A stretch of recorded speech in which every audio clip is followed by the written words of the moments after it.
Hey, what's up guys? So today is chicken day. Well, chicken release day, I guess. I don't know how to phrase this. I have to give up 2 of my babies because I'm only allowed to have 6 in Fort Atkinson. But the plates I got them from only sold in increments of 4, which is pretty low. A lot of hatcheries you order from online will have a minimum order that's much higher than that, or charge extra to have a smaller amount than what they want to send to you. But anyway, let's go check out the girls and see who we're saying bye to. Good morning, ladies. I have left it dark in here for you so you could sleep in a little as I was sleeping in a little. And magically they're bigger than, they were when I saw them last night. They're just growing at an incredible speed. That's one of my little Wyandottes there. And I think that's one of the ones that's going. The gray babies, I'm having such a hard time deciding which one. They're both very equally sized. Their coloring looks pretty much the same. So I don't think that makes a difference. With one of the Wyandottes, she's very friendly. The one that comes up to me right away, she has slightly different facial markings. It's this one right over here. So she's staying. So you're gotta go, Mr. Wyandotte. Mrs., I guess. They're all girls. So yeah, we'll pack them up in a little bit. I've got about a half an hour ride.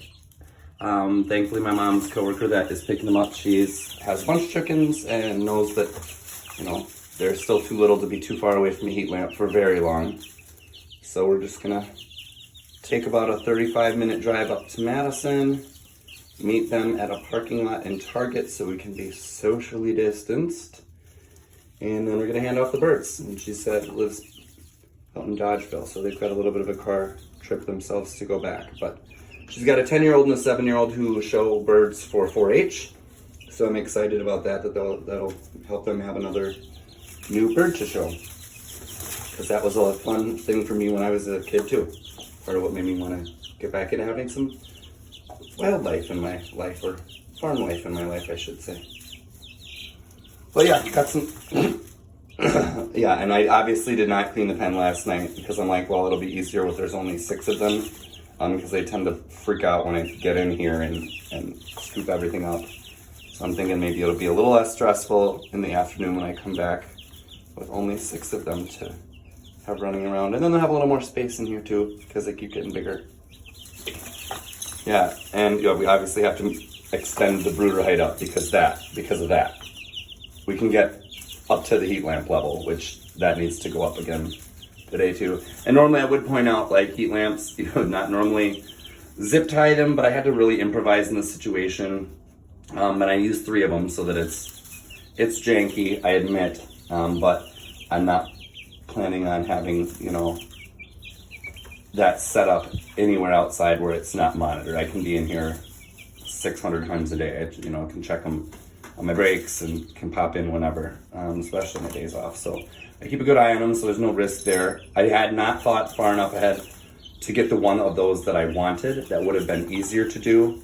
So I was stuck with just the corded ones. So I would say if you're thinking about getting chickens, maybe have that part done first. Do your basic shopping of stuff.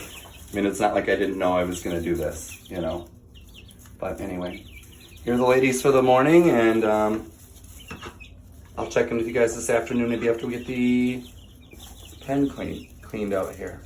And just because they all laid down, I have to take a follow-up video.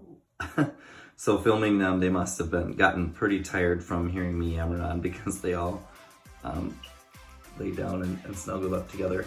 Although my one little silver Wyandotte I'm keeping there, she sees me close to the cage. She's thinking about coming up and saying hi. She does pretty much every time I'm in here.